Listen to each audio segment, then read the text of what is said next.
Hello everyone and welcome to today's video. I am Toby and we are watching the semifinals, or the first day of the semifinals of the PUBG Global Championship.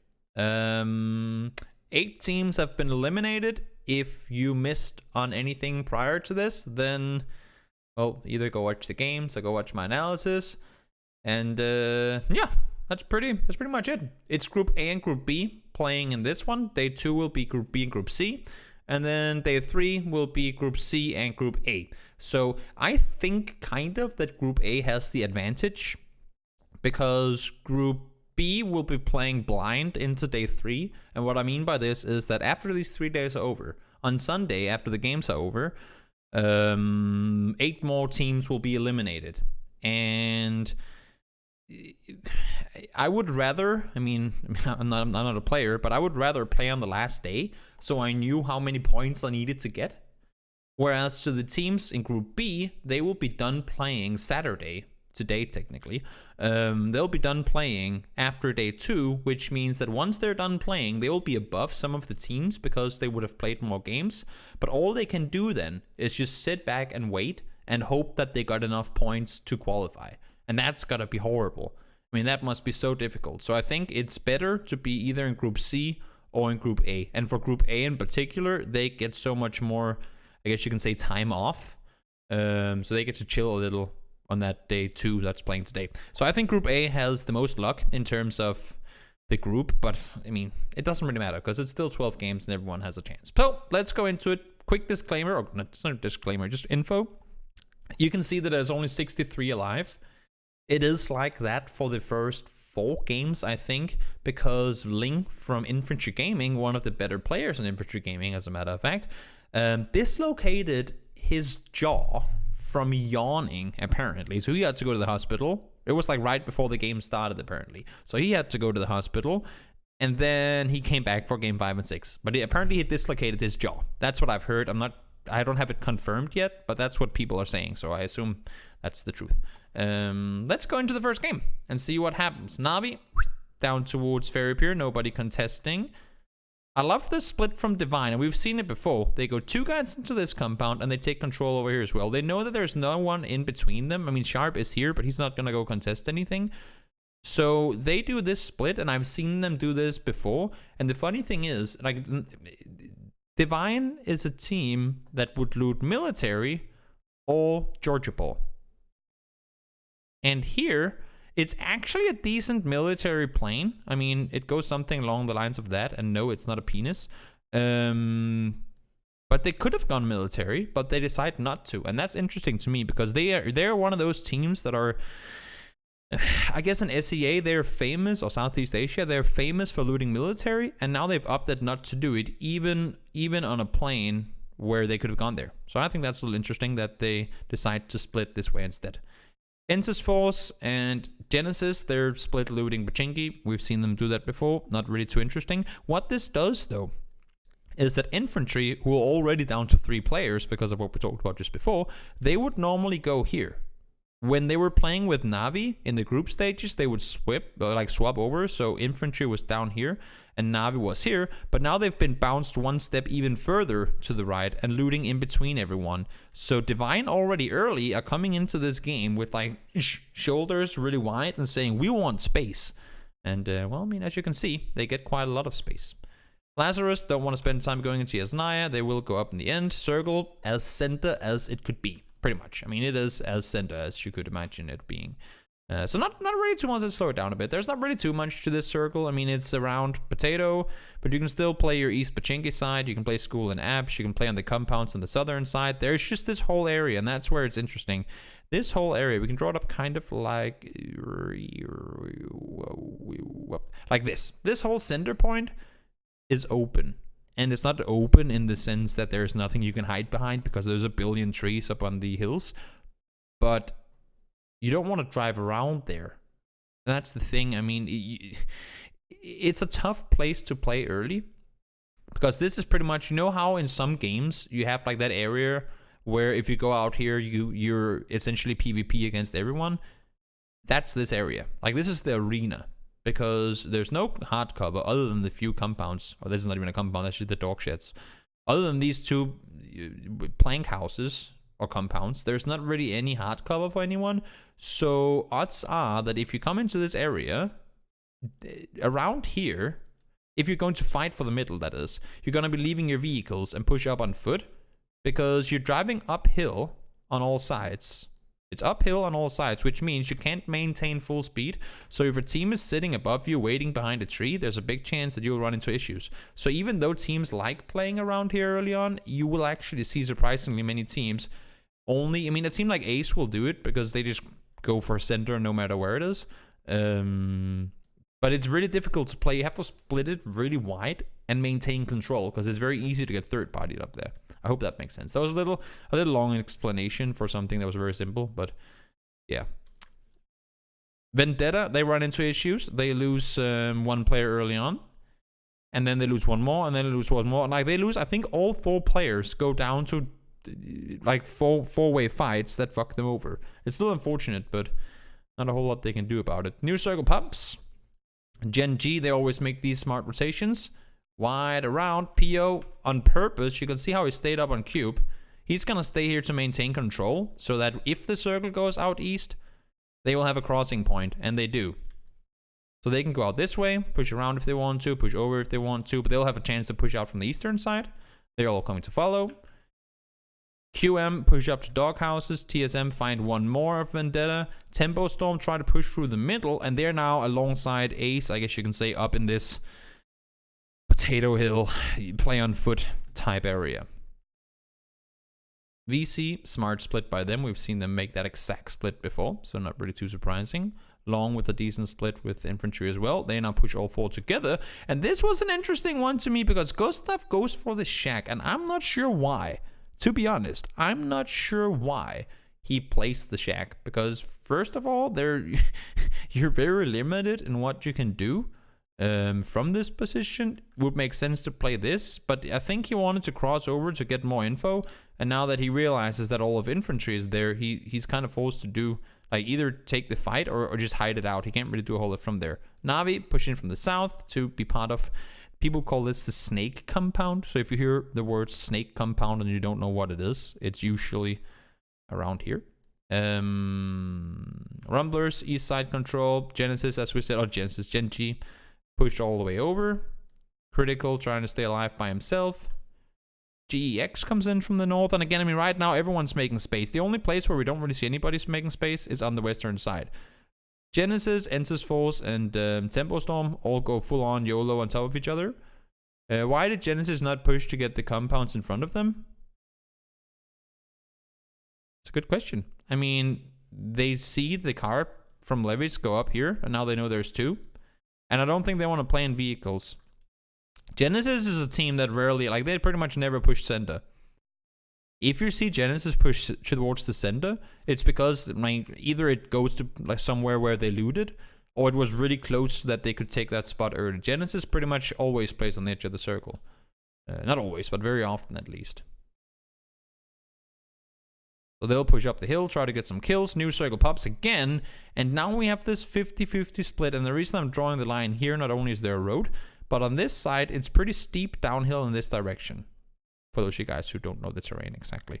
It's like really downhill in this direction from the top, which means that whatever team gets control up here, they can get a lot of info from below. And whatever teams are sitting in this half of the circle, they can't really scout this way. So right now, there's no way of knowing if it's going to go up here. Oops. If it's going to go up on this side or on that side. Now let's see. They're fighting on the top. East fights as well. Keep in mind that this whole area, pretty much like this, is open. It's really open, and because there's 4 guys in here, you can't play there. Like, you cannot do anything with this area of the map. That's just dead space. It's like, don't go there. Don't go. You can rotate through. Like, you can try and drive through, or you can try and rotate around, but you don't want to, you cannot play, like, you cannot be on foot in this area. You will just die. Same thing with some of these areas down here. Critical tries to push through, not gonna happen. They go out. Infantry in a decent position, sharing it with Navi.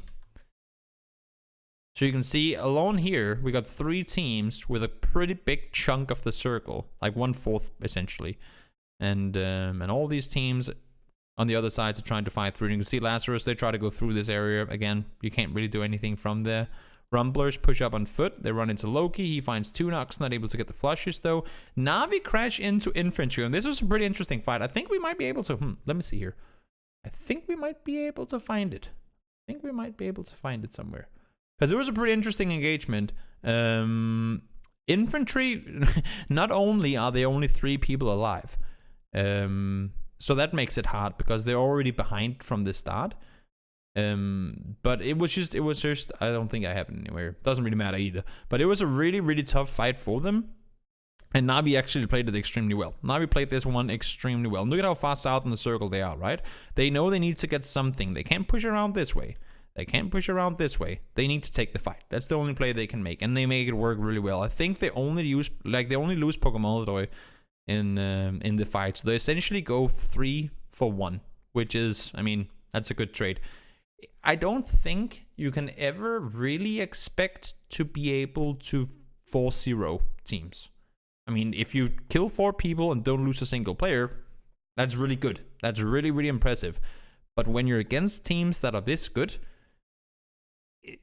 it's very difficult. It's extremely difficult. So if you can go kill 3 players and only lose 1, maybe it could have been avoided. But in all fairness, it's to be expected. And yes, I know TSM can do it. TSM plays phenomenally when they're all 4 together, but it is not something that is easy to do at all. And that's why you see teams like Na'Vi normally don't take fights before this late in the game. I mean, had it been many other teams, they probably would have pushed. Like, other teams probably would have pushed this earlier when they were sitting on the south because they wanted more control. But because it's Na'Vi, they say, you know what? Don't want to fight early game. There's no reason to fight early game. We can get our kills in the late game anyway. If we can keep all 4 people alive until circle 4, circle 5, maybe even circle 6, then we can start fighting, because then there's a chance. You can see already now only 29 alive. There's a big chance that all teams have taken like lost players, and that will put Na'Vi, if they had all 4 alive, they will put them in a really good position. So that's why you see teams like Na'Vi, like Infantry Gaming, actually the team that they were just fighting against, and some other teams decide we don't want to fight early.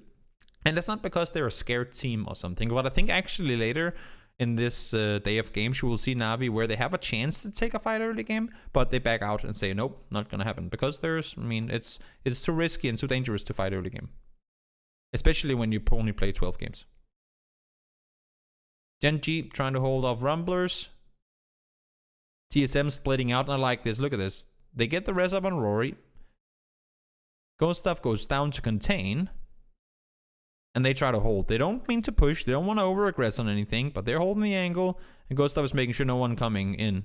And now with all the knocks coming in, because Ace are starting to charm in as well, they can now go up and throw some nades and try to take some more control. But nope, as you see, backing off, no reason to aggress into it. There's no, if we can go up, if we can steal a kill, if we can position ourselves better for the next fight, that's perfect, but we don't want to overextend. Knowing when and when not to engage, that is a very difficult thing to do sometimes, but TSM, they're really good at doing it. Just hold your perimeter, make sure no one crosses towards you. You can see Ghost Stuff constantly shooting down towards Na'Vi, and now when they get contested, they need to go clear out. They do so and manage to push further forward too. VC on the north, trying to do somewhat similar thing. Split out, take control, have vision over here, have vision over here. Make sure that no one's pushing out of the circle to go towards you. And now they time it like... In all fairness, VC actually times this breach perfectly, because TSM is coming up towards Ace as well. And unfortunately, it just doesn't really work out for them and they get slaughtered. Again, TSM running around, working out really, really well. They lose 1 player, but again, as we said before, you cannot expect to take some of these fights and keep 4 alive for that long. One team that actually surprised me a little in this fight was Divine. Divine had a chance when all this escalated. Divine is not a passive team per se. They will play kind of like Na'Vi, kind of like other teams similar to them, where they play passive early so that they can play aggressive late. I was surprised, and I think it all happened because of this knock on towards Levis, that they had to spend time on that, because, I mean, you're not going to push once you have a player knocked. So had they been rest up, full HP, ready to go once this happened, because you can see by the time he gets back up on his feet, the fight is already over, and now TSM has reset again.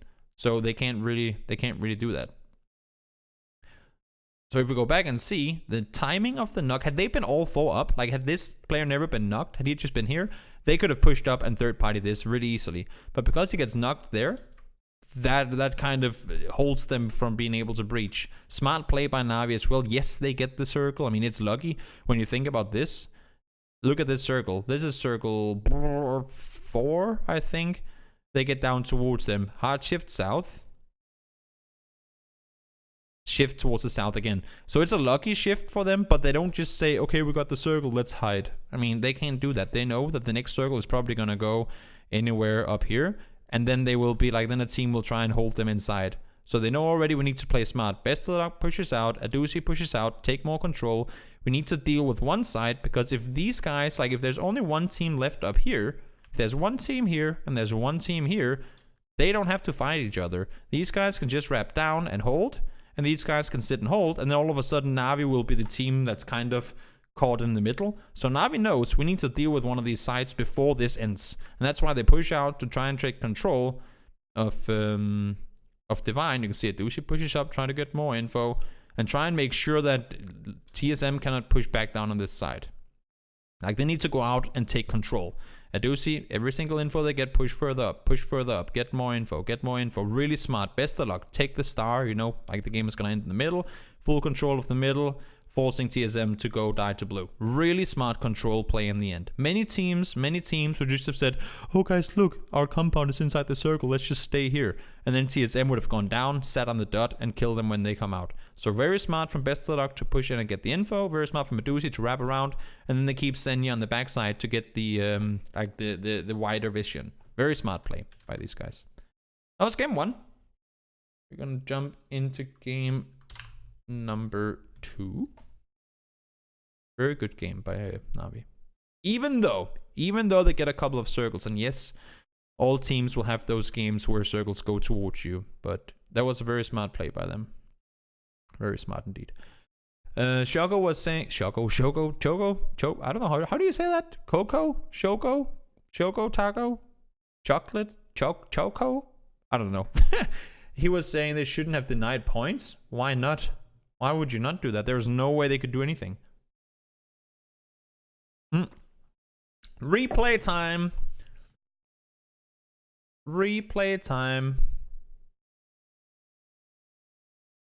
It was here.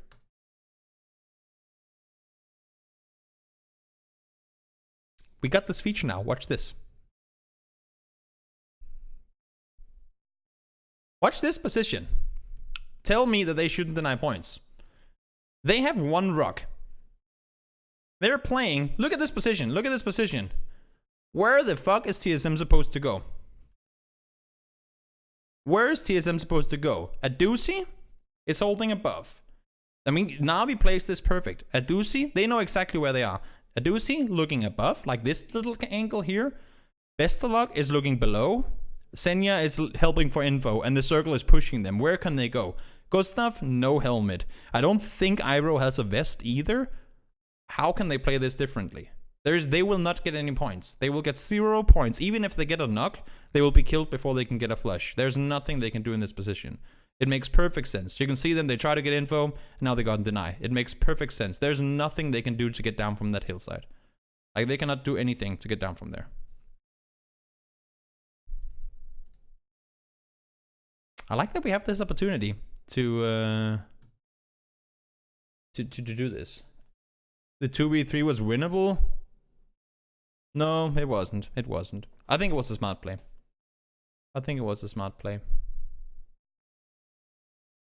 You could try to peek. I mean, they knew exactly where they were. They had one little rock to sit on, and it was just a matter of time. But think about this. Na'Vi had been sitting in that house for a long time. Na'Vi has smokes. Na'Vi has nades. Na'Vi has everything. They were gonna get killed by Na'Vi 10 seconds later if they didn't kill themselves there.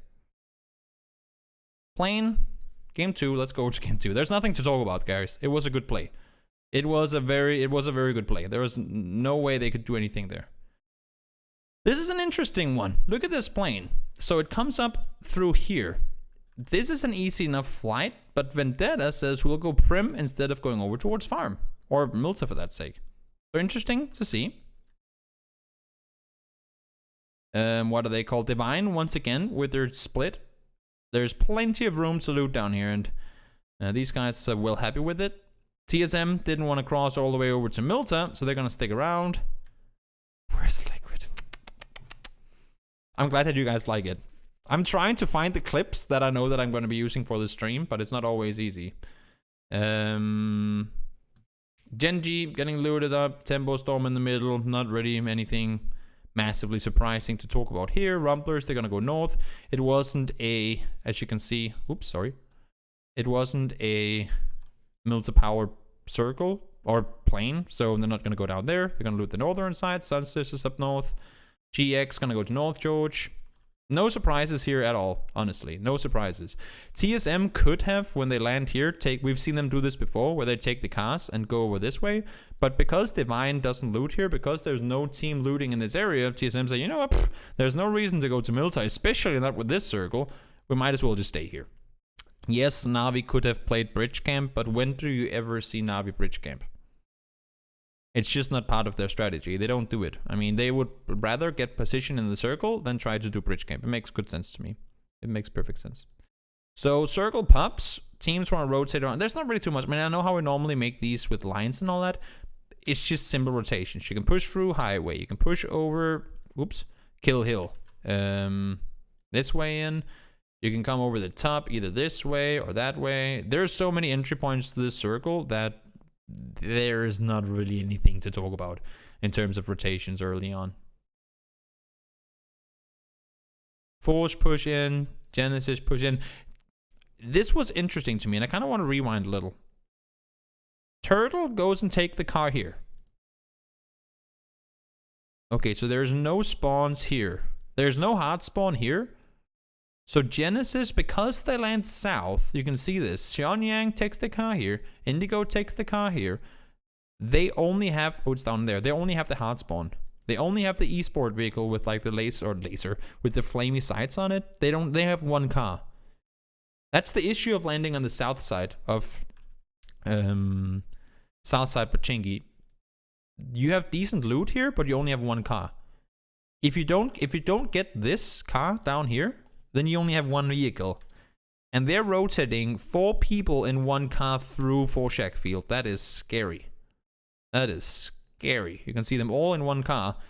And I think Ace or like some of these guys even shoot at them. That was I was like, oh, very scary rotation. Na'Vi holding off smart. This was cluster. This was crazy. This was the situation that I talked about. So Adusi hits a 9 million aim shot on Mickey and knocks him from the vehicle. Very good shot.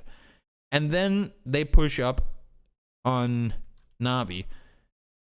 And while Force is engaging Na'Vi, which I'm not sure exactly why they do, but I think they don't. I don't think Force, you can see them the timing. They're coming on this side, and Na'Vi is pushing from underneath here. I don't think they can see, like, Force cannot see Na'Vi before they're here. And by the time they're there, these guys are almost already inside the compound, so they cannot see them either. So I don't think Force expects, I think Force thinks there's only one player. But of course, Genesis is on the hill, they want to fight. Ace say, oh, thank you, we can just get the rest and run away. And Na'Vi disengages. This is what I'm saying. Na'Vi don't want to fight early. They just leave. They go, nope, niet, broski, and leave. I mean, there's no reason to fight. No reason to fight at all. It's a spot that is not really winnable. It's not that good of a position. And there's no reason to fight. I mean, if you're fighting in here, you're asking to get third-partied. The teams up here, if there is any, which there is in this case, the teams sitting down here, there's so many spots where you're vulnerable, and you're always going to get trapped. Like, you're going to get trapped inside the... what do you call it? Inside the warehouse, or you're gonna get trapped inside something else close along the lines. It's just, don't fight here. And Na'Vi realizes this and says, no, we don't want to fight. So, no reason to do it. TSM, hold off VC as they come running around. They will continue their rotation around the southwestern side. Makes perfect sense. Not really any big surprises to any of these rotations, to be fair. Lazarus, two-way splitting, getting run up by GEX. Gen G rotating wide on the side, and the circle goes out west. And this is where things get a little more spicy, because you have the what do you call it, the swamp. That's going to block off some rotation opportunities. And you actually have a little extra swamp down here. And there's kind of a swampish area here too. So for teams that want to rotate west of, or to the left side of these red lines, they can only really go through here. Or that's not even possible. We could actually extend that line all the way down there. So you can only really go through here or south of this. Like you can go up to the forest, right? You can go south of this. So if you want to go around and your team in here, it's just not going to be possible. Especially, like, at least not if you want to bring cars. Because even this rotation, even this push, you're going to get seen by the compound, you're going to get seen by the hilltop, you're going to get seen by other teams inside swamp, and there's this massive hill right here where teams can sit and shoot at you as well. So pushing through here is pretty much a no-go, which means that crossing from east side to west side, pretty much from here all the way down to here is not possible. It's possible in theory, but you're just not going to see teams try and do it because there's nothing to play for. There's no reason to try and cross over here. It's simply suicide. The only way you can do it is if you push underneath this way, or if you push over the top this way. So let's see how many teams actually do that. Underneath, underneath, underneath, underneath, over the top, over the top. Nobody pushes through the middle. Underneath from Ace as well. Over the top from Purdy. Underneath from Navi. You see what I'm saying? Nobody's going to push through that red line in the middle. It's just not going to happen. Yes, if you are on foot and you're fighting inside swamp, that's another story. But you won't see teams go fight for it. VC out on the side, now they get hard shifted away from. That's a big yikes for them. And the same story kind of still exists with this whole split off. It's just that now, since we're in circle 3, most teams are going to play it on foot. They know the circle is going to shift away from the water, so it's going to go back in here to some extent. So no real big surprises. I love this rotation from infantry though. You can see they get caught out, right? You can say, oh, but Toby, it's not so far to the circle. No, but they know there's a team here. Let's ride up infantry's rotation. What do they have for opportunities? They can go straight through. They can go underneath. Or they can go, well, this way. Or they can go around. Those are the options. Here, they know there's a team here. So that's not going to happen. This one is gone.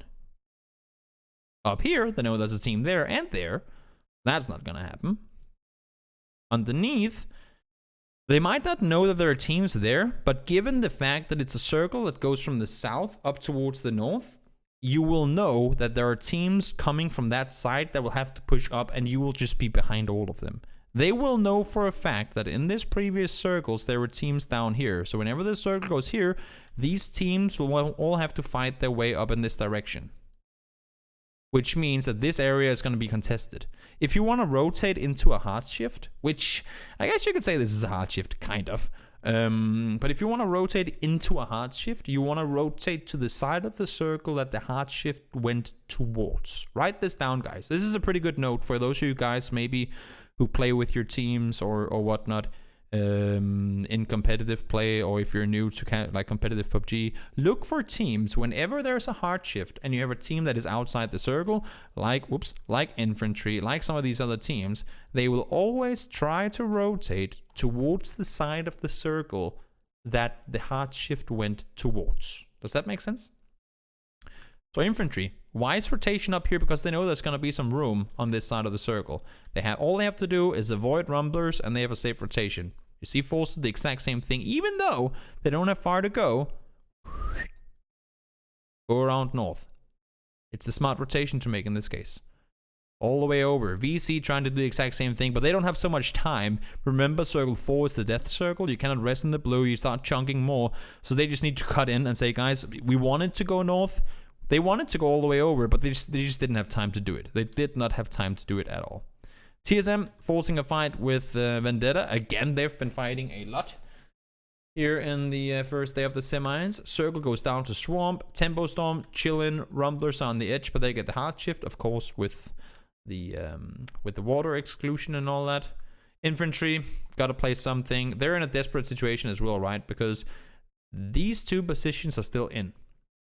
And as long as the hill and the compound is in, this whole area, well, let me just try it out differently. This whole area is a field. Everything that we just put inside this red is a field. And as long as this position and this position is in, they have complete vision of this entire area that is red. So this entire area becomes unplayable. I will draw a little skull here. We've done that before.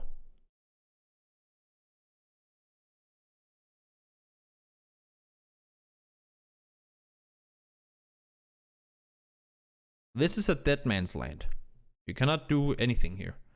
You cannot play in this. As long as these two spots are in, as long as this is in, and this is in, you don't go there. Watch this. Nobody will go there. I mean, and play there. That's what I'm saying. You can cross it if you have a car like we see infantry do.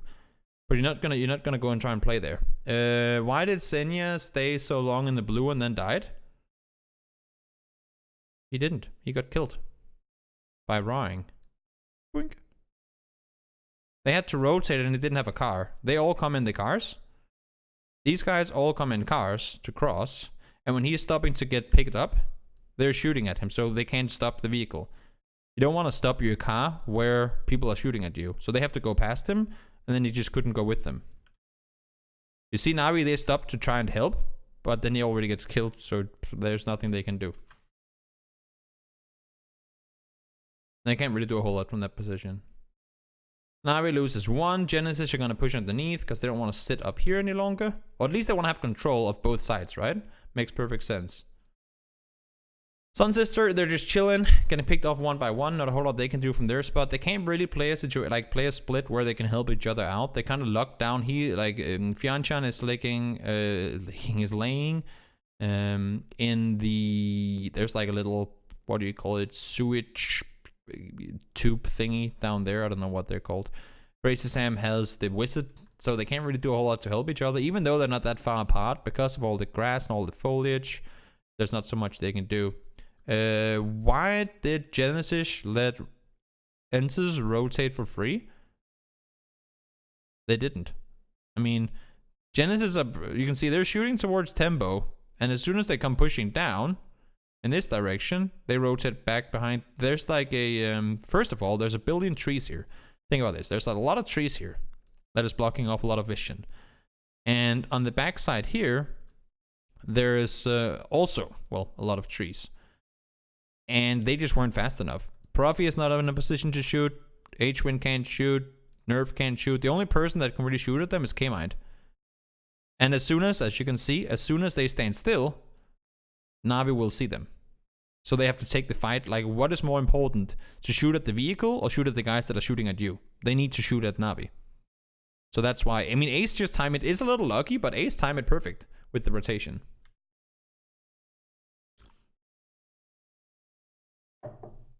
They just timed it really well. So they couldn't really do anything to stop them. Circle shifts back down to Tempo Storm again. Lucky circles for them, but then again, everyone's going to get their circles every now and again. Now there's a playable area up here. Rumblers are going to go up and take some control. VC chilling in the backside. Civil tried to play for the shack, wasn't able to get there. TSM pushing out over the side. I like the play from TSM to push up here. First they push into Genesis. They take down Taemin. And now they got to push forward. I mean, Gustav is just, I mean, he's just pushing. That's what I'm saying. Everybody is making room for TSM. Sorry. People in general, in day one, played so scared. I mean, teams that normally play with a lot of dominance and here we are, rah, they just play scared. TSM is the only team that don't play scared in day one, I feel like. Some teams started playing a little more aggressive later, but overall, teams in general just play extremely scared on this day. They were giving up positions, they were playing passive, a lot of it, and yeah, it was pretty interesting to see. Circle shifting up towards Tide. Rumblers get a really fortunate hard shift towards them. But then again, I mean, had it gone anywhere else, they could still have played in this area. But it was a good shift for Rumblers. Tempo Storm pushing out to the hills. Not really too much to it. I want to say quick math, but it's QM Gaming. Playing a decent position. Gen.G played pretty bad. No, they were just too passive. They were just giving up way too much space. They were letting people run over them, essentially. And then this endgame was pretty fun too. Rumblers, I mean, Tide just waited for as long as he could. He was just trying to grind placement points. He wasn't shooting at anything. In the end, he does get spotted. Now it's a 2v2. Jaiwei gets called out. Kane finds one. Micro and him both down low. Micro doesn't have a helmet, and he ends up going down. So, nice win for GX. Keep in mind, GX is also one of those teams that, quote-unquote, didn't qualify alongside Rumblers. Like, they got spots from other teams. Sadak were supposed to go, but they qualified with an underage player, so they couldn't go. And then Rumblers took the spot from Sky Gaming. So, both these teams technically didn't qualify for the tournament, but they got the spots because other teams couldn't go. So, does that mean that they then qualified anyway? I don't know. But you know what I mean. Interesting game too, though. There's not really too much to go in depth with. I mean, the rotations overall were pretty standard. It was good rotations from infantry and from force to try and wrap around, but they just ended up being clustered in the northern side because of swamp and everything. First top 2 of the... Yeah, they ended up getting 3 top 2 placements. That's pretty nifty. Pretty impressive. Game number 3. Last game of Erangel. Navi out early. I said yesterday that I thought even like TSM would potentially drop up here, but they just get they get the spot down here anyway. But I'm not surprised at all. Like, people are like, oh my god, why is Navi doing a Sarky? Can't go Fairy Pier. If I could draw Fairy Pier. So no reason not to go there. I mean, jump out immediately, take the position. Pretty simple. Any hot droppers? No, not really. No, there were some teams that fought early, but it wasn't really like a... Whenever people say hot drop, I think hot dropping is when you on purpose jump to attack somebody in a given spot. And no, there wasn't really a lot of that. Eastern Plane. This is fun. I want to know if I saw Bestalog was here earlier, I want to know if he's here, what they were thinking. Because I've seen Navi rotate on these circles, like on these circles from Fairy Pier. I've seen them make the rotations many times. But now it's a difficult rotation from a spot that is far away. So if he's here, I'm very curious to hear if he has any thoughts on this. Because I'm thinking, like, I want to know, what does Navi think in this situation? Is it like... fuck. Or what is the situation? I mean, they're gonna play it on the back foot. This could be, look at the map positioning. Forget that it is Erangel. Forget that this is Erangel. Look at the map and the circle. This could have been Miramar, La Copraria up here, and Los Leones circle. Technically the same situation. I know the terrain is different and the maps are different, but they're not. It's not new to Navi to have to make these long rotations. So even though they're on the other side, I wouldn't think it's the biggest deal, but I'm curious to hear what they have to say about it, if they have anything to say. Divine going east again. Divine being creative with their spots. I mean, now they go out to Lipovka. Haven't really seen them be there before. They could have gone for their splits that they took earlier today. Technically, yeah, you know what? Actually, no, that's a scary jump. So they go Lipovka. Makes perfect sense to me. How many points do you think teams need to qualify for finals? Yeah, 60, 65, I would say. Somewhere around there. It's going to be over 50 for sure. It's going to be over 50. Let's see. Good circle for the Eastern looting teams. Vendetta, they're back here. Didn't want to go Prim, obviously, with the plane not exactly being a Primorsk plane. Ace, rotate early. They always do this, guys. Alpha Cup turns around. Don't want to contest it. Now they lose that as well. And they have to settle for a two-way split with... They're just very mobile. Like, keep your eyes on Ace. They're an extreme... That's the reason I used them for my analysis as well. They are a very, very mobile team. Force and Genesis ends up fighting. VC tried a third party. Ace ends up getting a little part of that fight as well. Clustered situation in and around shelter. Mario Kart. Don't spoil it, Carrie. Because what we're about to see is probably one of the funniest shifts I've seen in competitive PUBG in a long time. I'm going to pause the game. I'm going to pause the match. And I'm going to pause it right here. Okay, so right now, we're in a situation where there's a big pileup of teams over around Shelter. Shelter itself is not a bad spot to play from. It's dangerous to try and rotate out of because there's so many spots people can see you on the outside. Lazarus have a good split going here. And GX on the northern side, Navi above them. Gen G down to 2 players because they're running into Navi. Only 3 players actually. Taman is there as well. Oh yes, there's also there. What am I talking about? Not unusual to see these rotations because they like to take control so they can rotate on the backside of Yasnaya. They want to have this access clear. It's still early enough in the game that you can rotate in blue. Ace back to their split. So overall, the split of teams is pretty decent. But I mean, also watch this, guys. This is very similar to what we've seen G2 do before. TSM has a lot of control. Essentially, we can TSM has this much of the circle. Look how big of a circle it is, and look how much control they have. This is a very good split from TSM. You could argue that they don't have so much control over here, but still, very good split from TSM. It's a greedy split, and that's one of the scary things, because if Rory or Iroh gets pushed by 4, which could very well happen, Gustav will not be near to help. In a game with, we actually saw this in PEL Week 2 game number... I kind of want to say... Fuck, I don't remember. But TSM were having a similar split, where Liquid full-on breached them with 4, and they end up losing the position. I think Gustav then goes down on the east side, and something else went wrong. But they know that there aren't a lot of those teams that will aggro play you early. Ace will take a center compound, but they don't want to fight for it. So if they immediately see that there's a team shooting back at them from that compound, they're not going to breach it. They're just, as we saw with Alpha earlier up here, they're just going to leave. So TSM, again, as we said before, go out and take control in a circle where their opponents don't really dare to do a whole lot about it. So that's interesting. But to go back to the game, this happens. What the actual fuck is this circle? What the fuck is this circle? Main issues right now is one of 3 things.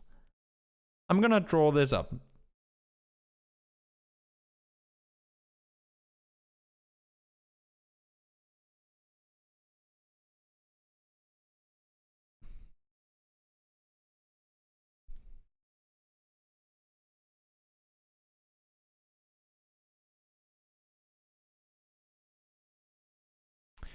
So this is the circle. This is where you can rotate through. 1, 2, 3, 4. Well, we can do it the other way around. 1, 2, 3, 1. 4, 8, 10, 11 players.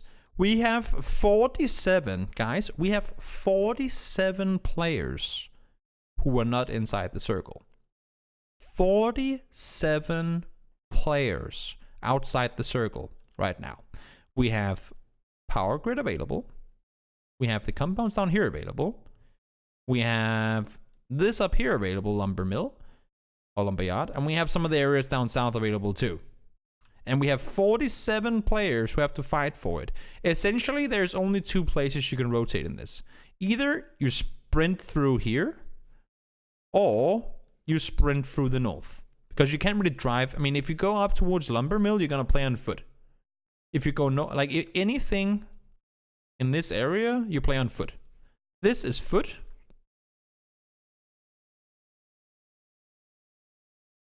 This is foot. Alright, let's draw in this color instead. This is car. That's foot, and that's car. And watch this. Let's just watch this.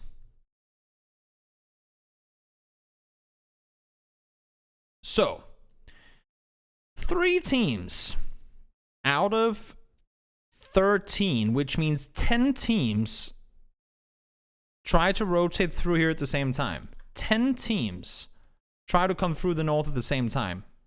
And it's just a clusterfuck. It's just a cluster with a big fat cluster on it. Navi say, nope, not gonna do that. And then they take the boat, and I was a bit surprised by this because they should know. Having seen all of this stupidity, I mean, just watch this, it's insane. They must expect there to be a team here. They must expect it. So I'm very surprised that they go for boats. Knowing, I mean, I know it makes sense to go here, or I think you can also go up from down here, but they must expect that there's a team up here. Like somewhere up here, there must be a team. And I don't know exactly where they want it to go. It looks on the way that they rotate, because they want to get around this corner. They don't want to go there. And then it looks like maybe they wanted to either beach down here or up on the hill, but they must know with this circle shift, they must expect there to be a team here. And one team here would be their death. If there's just one team in all of this, they would be dead. And now there's 3, I think. So I was surprised to see the call. Navi had played really well in game 1 and 2. And now this happens and they end up getting blown up, all of them. So I was very surprised to see that happen. Very surprised. Infantry try to push through. Xiaoyang can't really get to his vehicle, so he has to try and get there somehow else. He ends up getting shot at, ends up flipping his car, ends up dying. GX try to push through.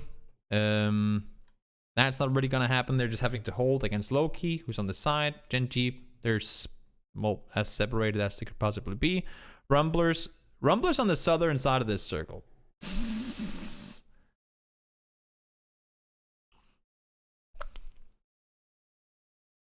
The thing is, Navi actually played pretty well on the day overall, so I don't think Liquid should be waiting for them. I think Navi will make the finals, I'm pretty sure. TSM play the southern side. Circle shifts west. Not really too much to it. I mean, everyone is playing their spots. We have the dip in the middle is open, and that's essentially it. I mean, you can't really play anything else. You can play down here, but that's going to be taken by one of these teams. But you can't really play too much else. US goes for it immediately. That's pretty much what's available. Now there's nothing else to play. I mean, for teams that aren't already in the circle. But fortunately, pretty much all the teams are in. I want to rewind a little. H-Win goes down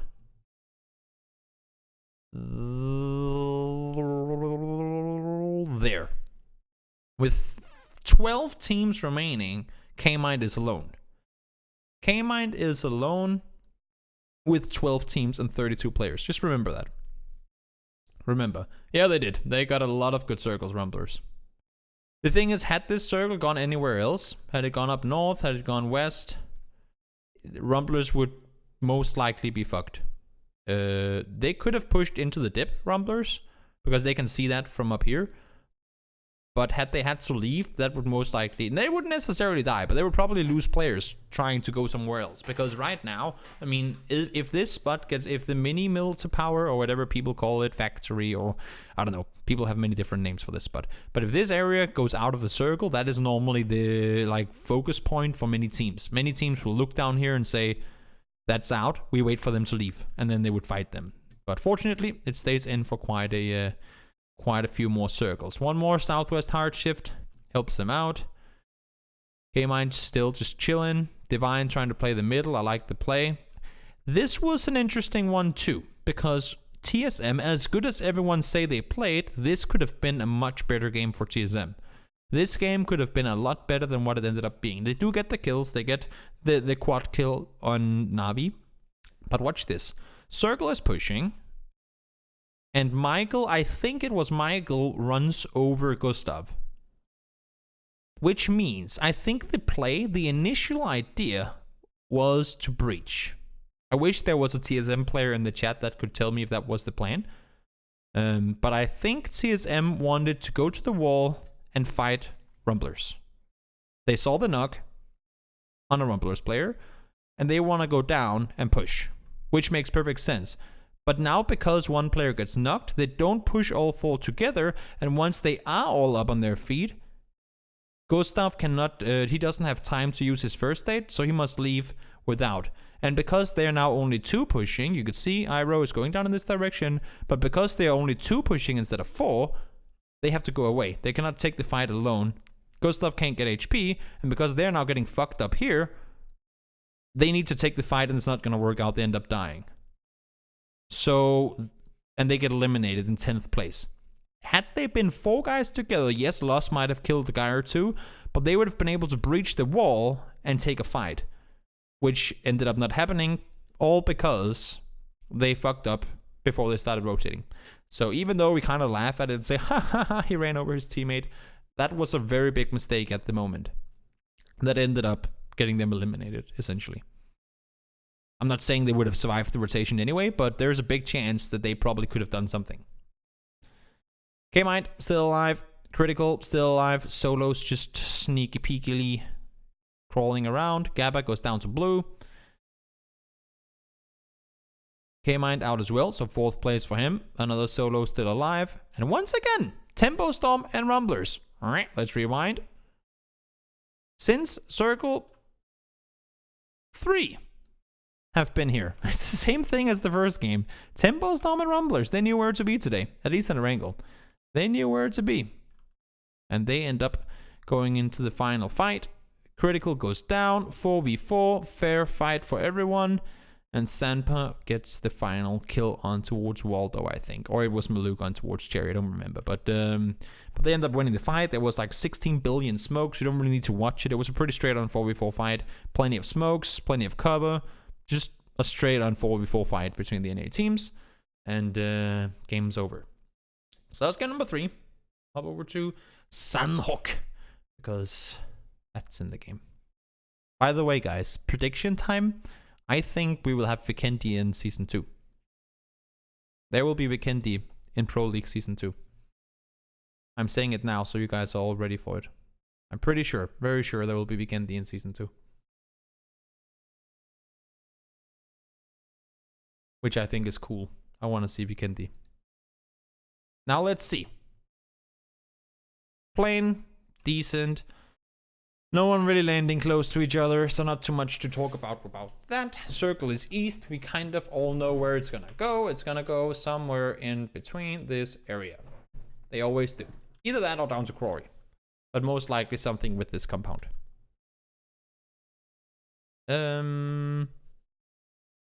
This was interesting. One thing that I saw in the early game that I thought was pretty interesting was this.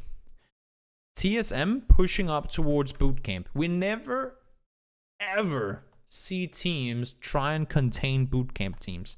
I don't know why, because I don't personally think everybody keeps talking about boot camp, boot camp, boot camp. I don't think boot camp is such a good place to loot.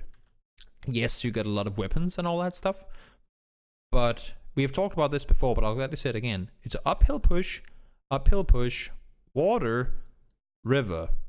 There are so many spots that teams can position to hold you out, where it makes it really difficult to leave. So even though you have all the loot in the world, you also need to leave faster to make sure that no one's sitting in any of these spots to try and hold you. And TSM actually tried to push over and contain them, but as you can see, they all play on the east side and managed to push out earlier. It's just always interesting to me how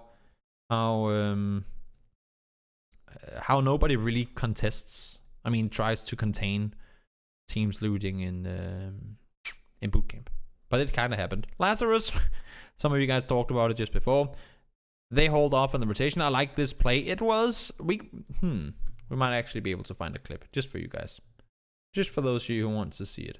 There should be a clip. Yeah.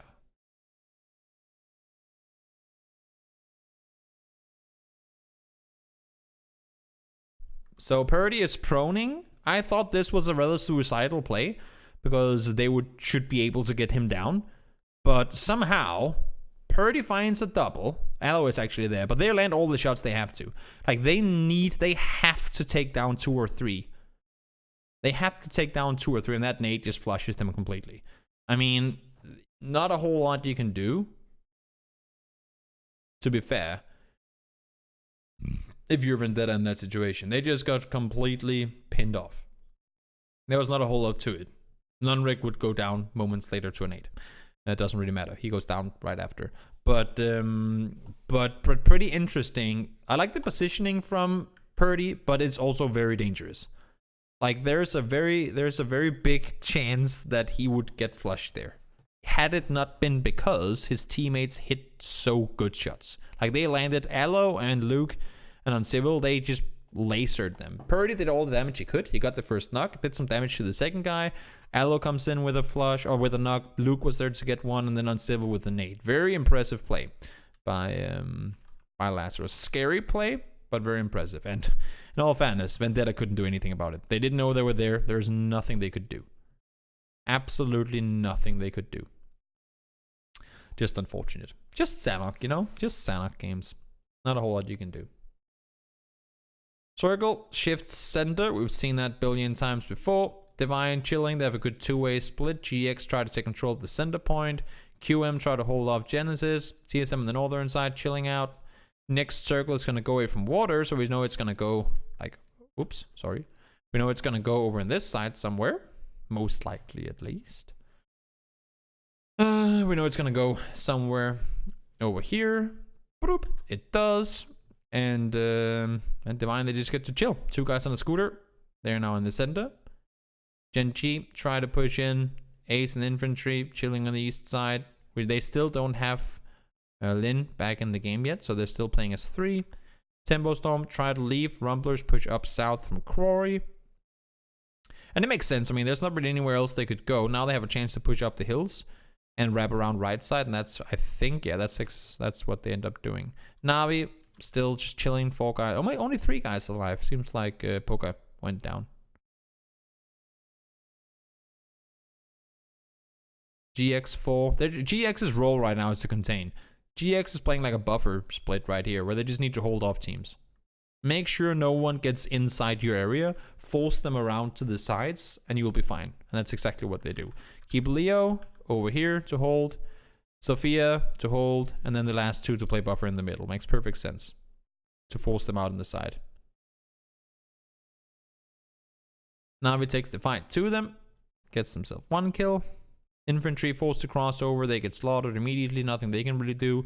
Ace tries to play slow on the backside, but this area is really, really open, so it's extremely difficult to play around. Divine gets to chill, they're just staying in the middle. Gen G on the side tries to make plays. Gustav almost, and this was insane, Gustav almost 1v4s, like almost 1v4 against,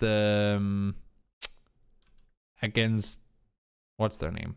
Gen G. That was pretty insane. In all fairness, Divine plays is smart because you can see they're starting to push out. Just like we talked about with Navi, the only difference is in the Navi game where they had the compound, Divine have the center.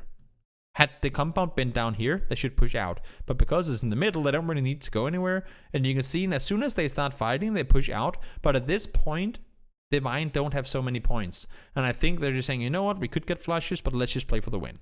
Let's just go back to the compound and play for the win. No reason to over-aggress crazy, so they just play split positions, and once they realize where the last player is, they find him and win the game.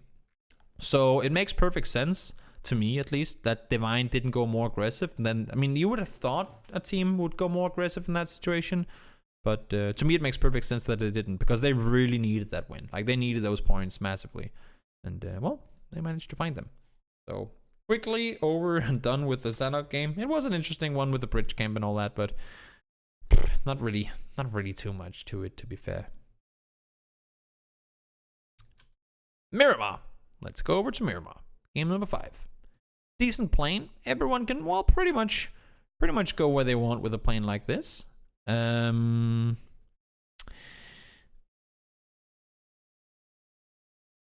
Yeah, I mean, there's not really too much to it. So if we just line it out like this, we'll go back a second. Boink. There is not really too much going on.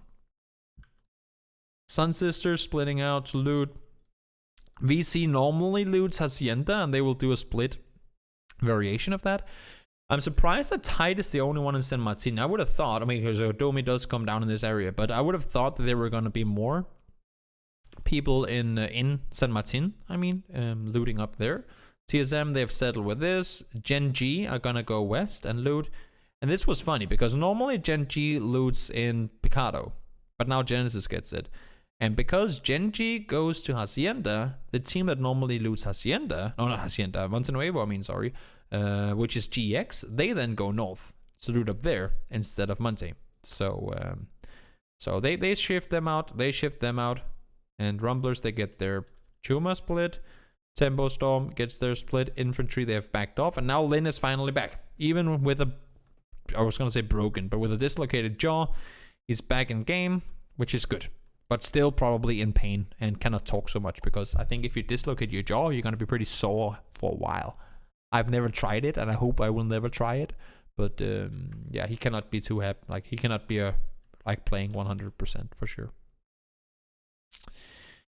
Now let's see. Center Circle, pretty decent one too. I'm just gonna slow it down a little. We have Los Leones in play, which is, I guess you can say, an area that most teams would want to avoid, and that's why we see both Rumblers and Vendetta and Genesis all try and push underneath, and teams will try and push over the top as well. Like, you won't see teams aggress into it too much. Infantry, they keep their split, which makes sense. They're pretty much, they don't necessarily want to fight everyone, but they will know exactly how many teams push through. Were those change drops decided during this game or during scrims, I wonder? I think they were probably a bit of both. So they've scrimmed. Scrims never really decide everything, but you play the scrims, you see how it goes, and then you kind of react whenever you play the game then. So if you really want something, you'll go for it, but again, there's only 12 games, so I don't think teams wants to fight for stuff. And in all fairness, on Miramar in particular, there's not really a bad spot to do it. If you're a center team, you're going to try and get something that's center. If you're an edge team, you're going to try and stay on the edge. But there's really not a bad looting spot on Miramar. Yes, if you say, I will only loot this hay bale, then it's bad. But you know what I mean. Out of the spots that are worth looting or lootable, then there's really not a bad spot to loot. Circle goes south, though, if we go back to the game. This is a big no-no for most teams. Technically, you can make the rotation, but most teams won't do it. And I really like what I saw here. Around the side. Around the side. Only thing is that this is a hard shift south, and we just talked about this. You want to rotate in from the empty side. Of course, you cannot rotate through. Technically, yes, you can rotate through the water, but that's not going to happen. So teams will try and opt to go around the sides here, which makes perfect sense, because you don't want to be forced to, you don't want to get stuck inside of Los Leones. Teams will want to wrap around. SST, QOM, immediately down there. Navi there too. GX, smart rotation as well. Look at this. All the way around. I like the play. Really, really smart understanding of what they have to do in order to get a good spot in the circle. There is so much free space down here. So much free space for them to take. Everyone's already maneuvering on the east side from the north. Therefore, there is so much more room down south. TSM, they try to rotate underneath. Good stuff. Here's the shots fired between Navi, and here's the vehicles too. So they're opting to go through the city instead. Makes pretty good sense as well. He spots Leo. They drive around. No reason to take the fight. And then the next circle goes even further to the water, which just makes things that much more awful. So circle 1, circle 2, arch shift southeast. And we now have, if we exclude the beaches as well, which we really shouldn't, because you can still play. Well, we'll just do like that. A circle 3 with, let's say, 1/4 of water. That is, that's not easy to play at all. Can't really do your weird rotations in the water. Yeah, again, technically you can, but it's not going to happen. And the worst thing is, in the middle of it all, we have a road splitting off everything. We have a road going through here that is going to split off everything. And teams are not going to try and, normally, for example, when you see the rivers on Erangel, or when you see there's this point, let's fly into the blue. There's this area up here where you go from here to here. like this area, you will try to see teams either take some control. Na'Vi actually likes to play this gas station a lot. So you'll see some teams liking to sit in these areas. And then you'll see some teams that try to have some sort of control on both sides. So they will have one team, like a bunch of players up here and some players down here or whatever. It doesn't matter. They will try to take some sort of control. But because we're in circle 4 now, you can't really split it wide and try and take control. And this road is really difficult to split as well. So we have this road going through, and teams are kind of forced to stay either on one side or on the other. Because the thing is, if you have to cross, if Gen G all of a sudden wants to cross over and take a fight up this hill, because it's uphill here and it's uphill here. So if you all of a sudden want to push uphill here and take a fight, you need to be 100% sure that there's not a team sitting here who wants to shoot you. Because if you're trying to push up here and take a fight here, and all of a sudden a team comes from here and they start shooting you, then where do you stop to heal? What rock do you hide behind? Because if you have let's say you have a rock here. This is a rock. And you are here. You're like, pium, pium, pium, pium, pium, shooting these guys. Go back to heal. Oh, wait, no, now you can't heal because these guys are shooting at you. So you're fucked, right? You won't be safe on any position. And there's no cover. There's no house. There's not a shack or anything. Yes, you have a small shack down there, but that doesn't count. So there's nothing here you can really play if you're getting shot at from both sides. Therefore, this becomes a spot that no one is going to play, at least not right now. Ace are going to try and push into it. They will get focused on by multiple sides. And we always know Ace is one of those teams that want to take early control. But it's only because they split out and force everyone away that they're actually allowed to sit in this position for as long as they are. Very impressive, honestly, that they go in. Like, they have a gutter they can push into. And it's only because they know that teams are forced to fight each other. Because if any of these teams took the fight towards them, they would most likely get fucked. They would most likely get killed from this. Circle 4 goes away from the water. Goes exactly where everyone's expecting it to. Not really any surprises there. You missed it, but Levis killed the entirety of TSM just moments earlier. They all died. They all died. And thank you so much, Princess Chaos. I normally don't really talk about alerts when I do these videos, but I noticed it. So thank you so much for the resub. You want to see the clip, guys? You know we can see the clip. I will show you the clip. Clip time! Clip, clip, clip, clip, clip!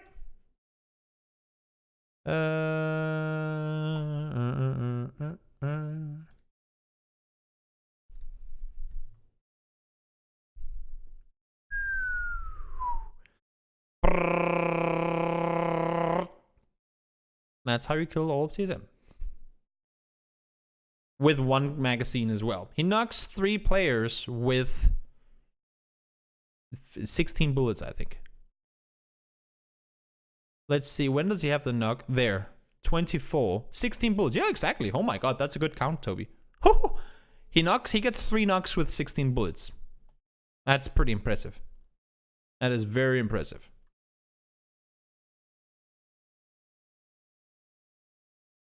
Very impressive. But that happens, and then as we said, the circle is going to shift up again, and we still have this situation. Because the road remains in the middle, teams can't really say, oh, okay, it's going to end over here, let's go there, or oh, okay, it's going to end over here, let's go there. They have to just kind of stay close enough to the road that they can cross whenever they have to, but still they need to fight the teams that are on their side, which makes things a little difficult. Na'Vi trying to hold off Genesis, but also wants to push in towards the compound. New circle pops, and we still have the road in the middle of the circle.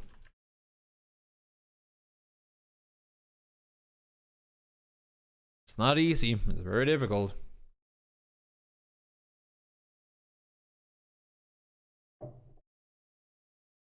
Very difficult spot to play around.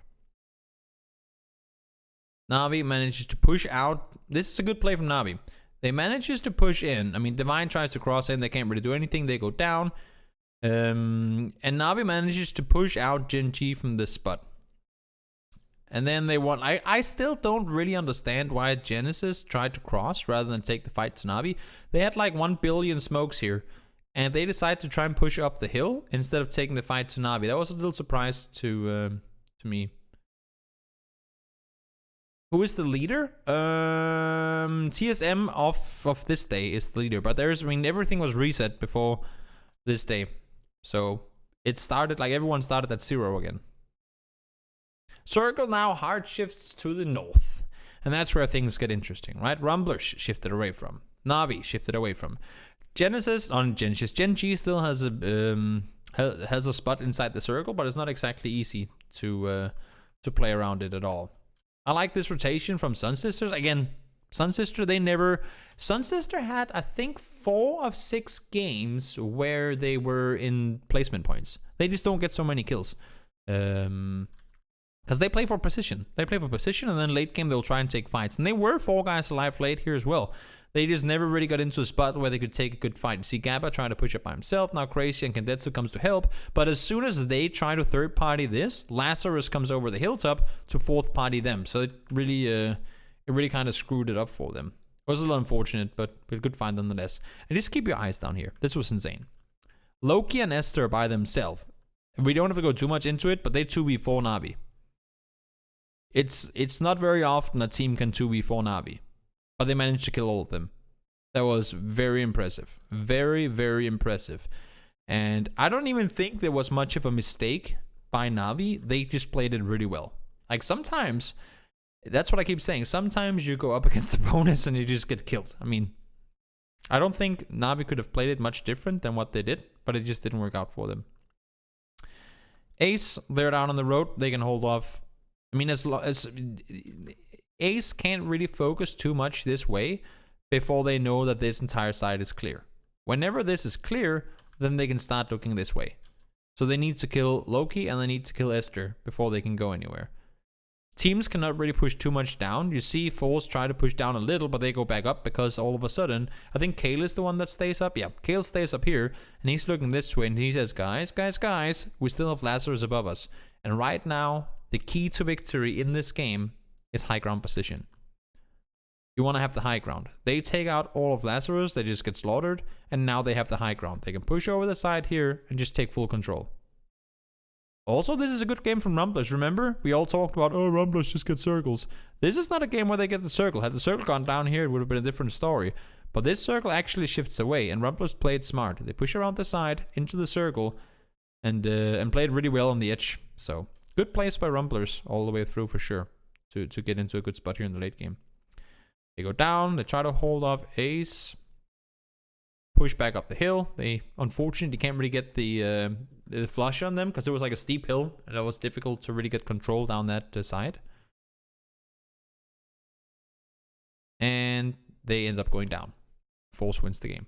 Force wins the last 2 games and they get, I think Force had 5 or 6 points before the final 2 games. And they get 40 points. 4-0. They get 40 points in 2 games. 20 kills and 2 wins. That is pretty damn impressive. I think it was a 12 kill win and an 8 kill win. Very difficult to do. No, Rumblers couldn't push down the hill. No, because they knew that Force was above them. They knew that Force was sitting above them. So they couldn't really do anything to push back down the hill. I don't think they had a chance to do that. But let's go into the last game. Let's full screen it. Decent plane. I mean, straight down the middle, not a whole lot to it. You can go El Pozo, you can go Monte, you can do whatever you want. Plane circle goes up towards the north. And this is always interesting, mainly because we have this road that we talked about before. It's a horrible one. And circles tend to not really go anywhere north of Cruz del Valle. I don't know why that is, but when is the last time you guys have ever seen a Torre Ahumada ending? It never really happens. Like, it's very rare, at least. Very rare to see circles go this far north.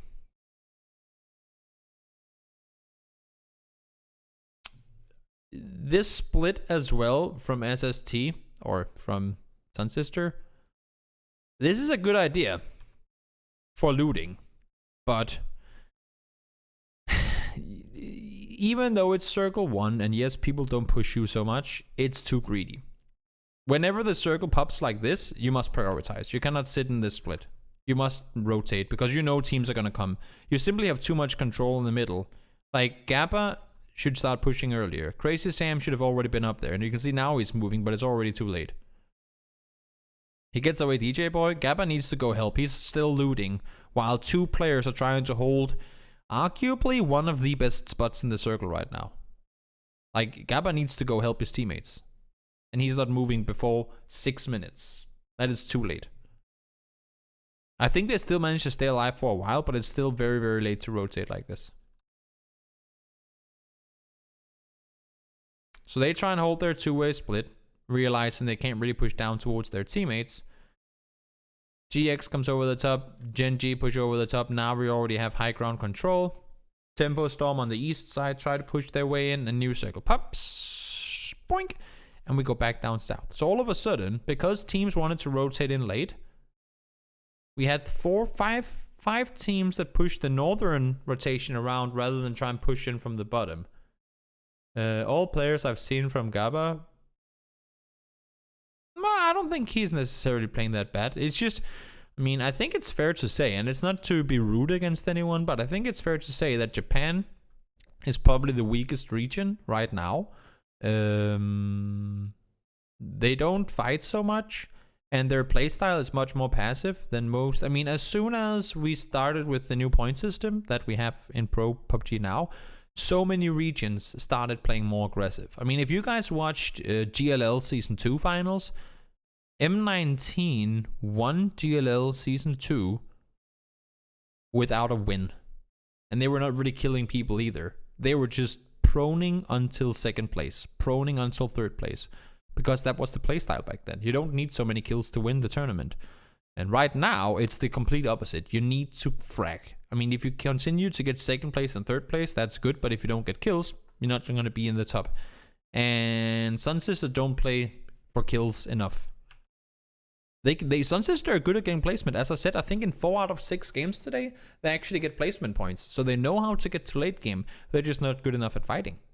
Which is why I was surprised in the group stage when I saw them have, like, I think they had 2 games in a row, one with 9 kills and one with 7 kills, and I was like, damn! They took a fight with TSM 3v4. Sunsister only 3 people alive on Erangel, where they 3v4 them without losing a single player, and I was like, okay, Sunsister is pretty good at fighting, but we just don't see them do it so much. Crazy Sam caught alone. They're just getting caught out of position, and this shift was horrible too. And there's multiple reasons to it. One of the main ones being, A, you have to cross this horrible area. And B, this is the high ground. Like, up here is the highest point on the area, if you don't count this spot. But up here is the highest point, and everything else is uphill push. And there's nothing worse than having to push uphill. Because A, people behind you will shoot you in the back. And also, you cannot really see shit. It's very difficult to look uphill. I think the super settings are good, Draco. I like them. I like them a lot. I still think there could be the small twerks to the point system, but I like them. I don't understand why 7th place and 8th place gets the same amount of points. Technically 7th place is better than 8th place, so why do they get the same? It makes no sense to me. I think that's bad ruling. But other than that, I think it's pretty decent. Sunsister is going to stay to try and hold off. VC is going to stay to try and hold off. Tempo Storm is perfectly contained. Like, this is a really good setup by Lazarus. Hold off, hold off. But then shit goes sideways. Luke and Uncivils lose control of them. They're allowed to push underneath, and they just aren't in position to help them fast enough, and they end up getting killed. Don't allow for TSM to take control. And that's what many teams do, and that's what gets them killed. Like, have you ever heard this saying? I don't even know what the saying is anymore, but it's like, give them a hand and they will chew off your arm. It's something like that. I think the saying is like that. TSM will do that. If you give them just the smallest meter of room to push forward, they will take 15 meters and they will kill you. And that's exactly what happens here. Because Lazarus lose control of where they are, TSM flank around and they end up killing them. Very good play by TSM. Entis Force, they have the horseshoe compound again. I call it horseshoe because you have like this circle around where you can't really cover anything. And that's why you see they never sit in the compound. They never sit inside the building. They stay up here. They sit around like this on the sides. Very smart splitting from Ensis Force. You don't want to get caught inside the middle, inside the compound, but as long as they know that the compound is free, then if something gets too crazy, if they get 2 knocks, or if all of a sudden there's too many players fighting them, then they can fall back. So it's very smart playing by Force. You see, players getting knocked, boom, fall back. We don't want to fight. You have the chance to say, do we want to be aggressive or do we want to be passive? It's very few people that can decide that for themselves how they want to play. So this is a very good spot from like a very smart playing. You see, as soon as, okay, now we're back in the houses, get healed back up, get all the ammo, get new helmets, new vests, whatever you need, push back out again. Take control again. Just in, like back and forth, go back to heal, go up to fight. Go back to heal, go up to fight. Very, very, very smart play. It's just this like kind of triangle positioning from Ensis Force. Very good play style by them.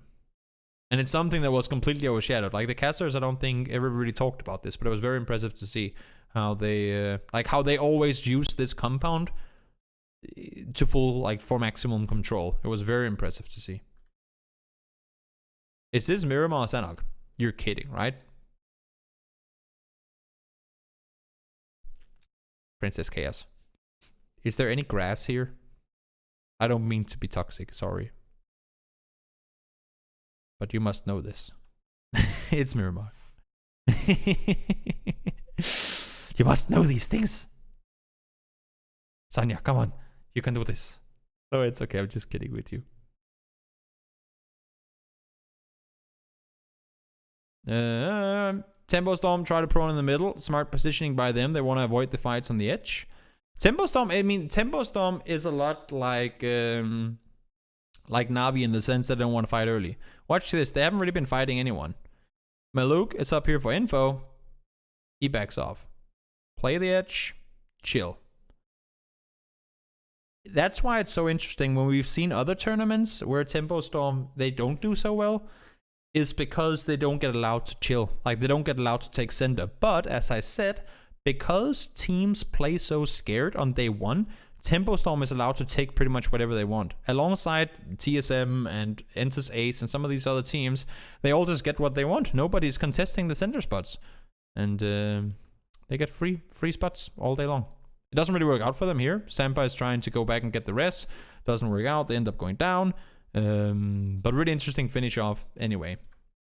This was a scary point too, where K-Mind and H-Win, or Hwin, I don't know how you're supposed to say it, but they go up and they get the double, like really good double actually by H-Win. Unfortunately, we didn't see it, but you can go back and watch the Genesis stream. For those of you guys who don't know, there's team streams for all the teams.